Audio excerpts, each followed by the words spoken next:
예, 반갑습니다. 꿈 분석, 심리 상담사 도전 박재훈입니다. 이번 시간엔 돌꿈과 바위꿈과 광물에 관한 꿈에 대해서 설명하겠습니다. 그리고 질문을 통해서 설명을 해드리겠습니다. 질문하십시오. 예, 선생님, 광물 꿈에서 예, 금은 어떤 역할을 하나요?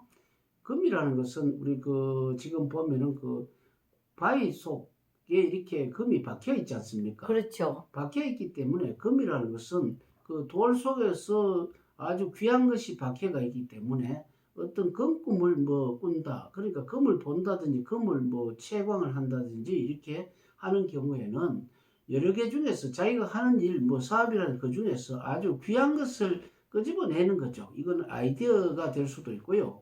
안 그러면 사람을 발굴해내는 경우도 있고 또 어떤 여러 가지 아이템을 직접 이렇게 만들어내는 것도 있고 하기 때문에 아주 그 꿈 속에서도 길몽 중에 길몽이라고 볼 수가 있죠. 그럼 은은 또 어떻게 풀이하세요? 은이라는 것은 금보다는 못하지만은 우리가 최고 바라던 것은 비록 아니라 할지라도 차 선택으로 예를 들어 사업 같으면은 내가 지금까지 적자를 났지만은 아주 큰 재산을 못 번다 하더라도 중간 이상 그러니까 굶어 죽지 않을 정도의 어떤 중류 이상의 어떤 재물을 모을 수 있다든지 안 그러면 귀인이라면은 아주 최고의 귀인은 아니라 하더라도 현재 내가 죽어가는 것을 도와줄 수 있는 귀인 정도가 된다든지 그러니까 1, 2, 3등 같으면 한 차석 정도 된다고 이렇게 볼 수가 있습니다. 그러면 동 같은 경우는 어떻게 또? 동이라는 게 현상 유지라고 보는 게 좋죠. 현상 유지이기 때문에 우리 올림픽 때 보면 금원동 중에서 동메달 같은 국가에서 물론 그 상금을 주긴 줘도 아주 많이 주지는 않잖아요. 그러나 그렇죠. 그 3등 안에 들어가는 것만 해도 대단하잖아요. 그래서 우리는 인생으로 치면은 동 같으면은 한 70점 정도가 되지 않겠나. 은은 80점, 90점 이상은 금이다. 이렇게 보시면 될 것 같습니다.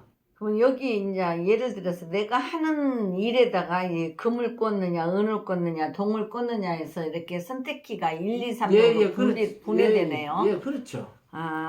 그렇군요. 잘 배웠습니다. 예, 그러면 다시 약간 더 설명을 추가로 해드리겠습니다. 그럼 돌꿈에 대해서 또 조금 설명을 해드린다면은 돌이라는 것은 우리가 많이 있는 데가 어디 있습니까? 돌은 산에 많이 있죠. 산에도 특히 산 중에서 골짜기 많죠. 계곡 같은데 돌이 많고 바닷가에도 보면 이렇게 몽돌이라든지 이렇게 데가 있는 데가 있고 그 다음에 개울가 같은 데도 이렇게 돌이 많잖아요. 그러니까 어떻게 보면은 물하고 접촉대가 있는 분야가 좀 돌이 많고 이렇게 패여 있는 데가 많기 때문에 이 돌이 만들어지는 과정이라는 것은 옛날에 보면 지구가 속이 불덩어리가 됐을 때 있죠. 흙이 이렇게 굽혀가지고 공중에 날아가면서 갑자기 식으니까 갈라진 게 나오는 게 돌입니다. 우리 도자기가 보면 흙에서 바짝바짝 돌같이 만들어지잖아요. 고열로 장작을 가지고 이렇게 숯가마에 이렇게 떼어서 도자기 만들듯이 똑같은 원리가 돌이거든요. 그런데 바위꿈은 어떻습니까? 바위는 돌은 작은 거라면은 바위는 굉장히 크잖아요. 덩어리잖아요. 그렇죠. 근데 그것은 큰 덩어리의 흙이 구워져 가지고 공중에 날아가서 육지 같은데 그 산에 날아가 가지고 있는 게 바위거든요. 그래서 바위꿈은 여러 가지가 있죠. 바위라고 하는 것은 이렇게 어떤 길을 가는데 바위가 있으면 길을 막잖아요. 그렇죠. 그런데 예술 작품에 있는 사람을 만나면 어떻습니까? 바위로 조각을 하지 않습니까? 부처상을 할 수도 있고 어떤 여러 가지 이정표를 만드는 경우도 있고 또 여러 가지 잘 만들면 바위로서 이렇게 조각품을 만들어서 우리는 집을 짓는 건축도 할 수가 있잖아요. 그렇기 때문에 이것이 농 같은 데 바위가 들어갔다면은 농작물 농사 짓는데 방해물이 되지만은 이것을 조각을 하는 사람에게는 가치가 높기 때문에 이것을 바위꿈을 꿀 경우에는 내가 굉장히 지금 어려운 형편이 있었을 때 바위꿈을 꾸면은 자기가 하고자 하는 일이 지금까지는 안 됐지만은 이것이 하나의 어떤 특정한 상품이 된다든지 이렇게 하는 것이고요. 잘 나가던 사람이 갑자기 이렇게 바위꿈을 길을 가는데 바위를 봤다 이러면 길을 막는 거잖아요.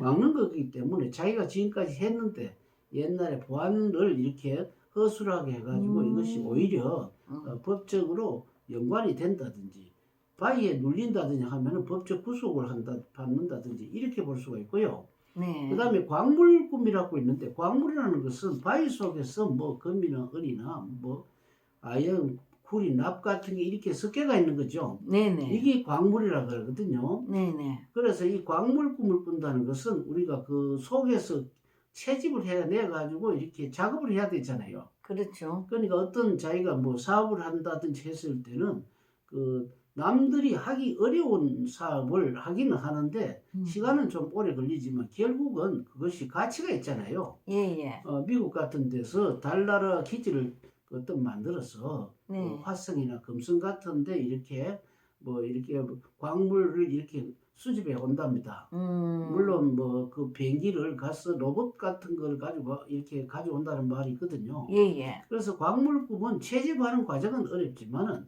나중에 남이 잘 하지 않는 분야에서 이렇게 가치를 높이는 거기 때문에 이런 꿈을 꾸는 사람들은 현재 하고 있는 것이 대기만성형으로서 금방은 안 된다 하더라도 결국 성공을 하기 때문에 그것은 시간이 지나면 길몽이 되는 그런 꿈이라고 볼 수 있습니다. 아, 그러면 이제 선생님 말씀을 들어보니까 이렇게 이제 지금 이제 잘 나가는 사람이 이런 돌과 바위와 광물 금운동을 꾼다더만 예.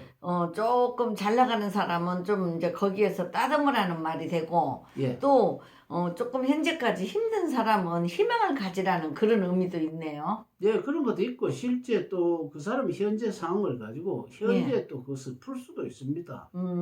그래서 무조건 우리는 꿈을 뭐 희망을 가져라 안 그러면은 뭐 기다려라 하는 것보다는 네네. 지금은 이거는 우리는 계략적인 꿈 그러니까 어떤 사람의 상황이 없는 상황에서 해몽을 하니까 이렇지만은 예예. 만약에 상황이 있다면은 우리가 부태여 뭐 오래 기다릴 필요가 없잖아요. 그렇죠. 뭐 기술자 같은 오래 기다릴 필요가 없이 뭐 장비가 있으면 금방 광물을 채집해서 할 수 있듯이 해몽법에 따라서 얼마든지 시간을 당길 수가 있습니다. 아, 이제 쉽게 말해서 우리가 차가 다니는 길에 큰 바위가 있으면 장애물이잖아요. 예, 그렇죠. 근데 이제 어디 그거를 여기 선생님 찾아오면은 그 장애물을 어디에다 치워가지고 금은보화가 된다는 그런 사례들을 대처를 또 가르쳐 주기도 하시나요?